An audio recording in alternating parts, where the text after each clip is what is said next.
there are principles based on brain science that can help us decrease that anxiety. And I could talk about this all day, but I'll just mention one construct around this.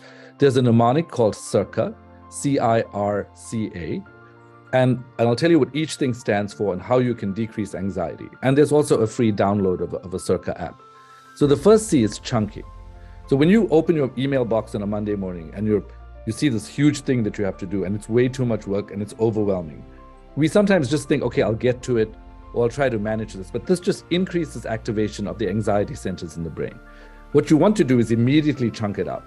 This is what I'm going to be doing now. This is what I have to do. This is what I may do. This is what I'm not going to get to. And when you do this, it actually decreases activation in the brain's anxiety centers.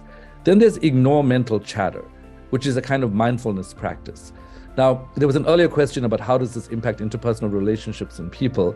And mindfulness is actually super important. In fact, I will put in the chat box an article that shows that stress in the workplace actually can create changes to our genes that eventually lead to chronic disease, like cancer, heart disease, stroke, and neurodegenerative disease.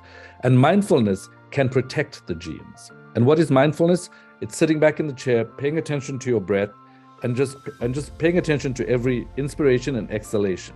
And if your mind wanders, you bring it back. So that's the I, ignore mental chatter.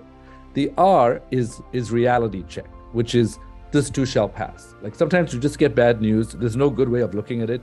You have to remind yourself, this is going to go and there'll be something else tomorrow. Then the second C is control check, which is like the serenity prayer, which is what can I control? What can I not control? And how do I know the difference? If there's an earthquake somewhere and you realize you can't control whether there's an earthquake or not, but you can control how you can respond to it.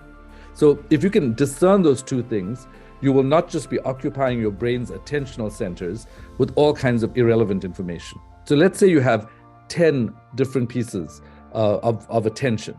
If 8 of them are things you cannot control, you just have 2 left for the rest. And then the last A is attentional shift, which is how do I shift my attention from the problem to the solution?